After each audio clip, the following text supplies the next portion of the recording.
Nüüd aga tutvume moodsa aja rahvuskangelaste Linda ja Kaleviga. Nad on Tartu Ülikooli Kliinikumi peamajas askeldavad robotid, kes aitavad arstilt abiotsijatel üles leida õiget osakonda või infopunkti.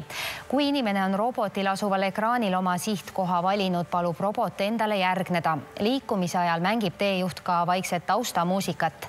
Liikumise kiirust on eelnevalt testitud ja seadistatud selliseks, et robotitele jõuaks järgneda ka näiteks karkudega patsient.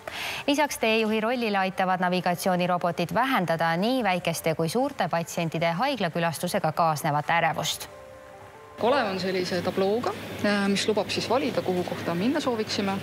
Valime näiteks registratuuri, valime registratuur radioloogia ja vajutame stardi peale.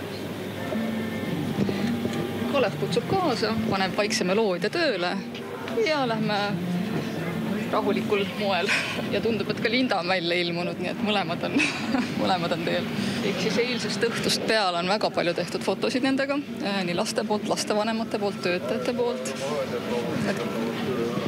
Vähemalt rõõmu nad toovad meile palju.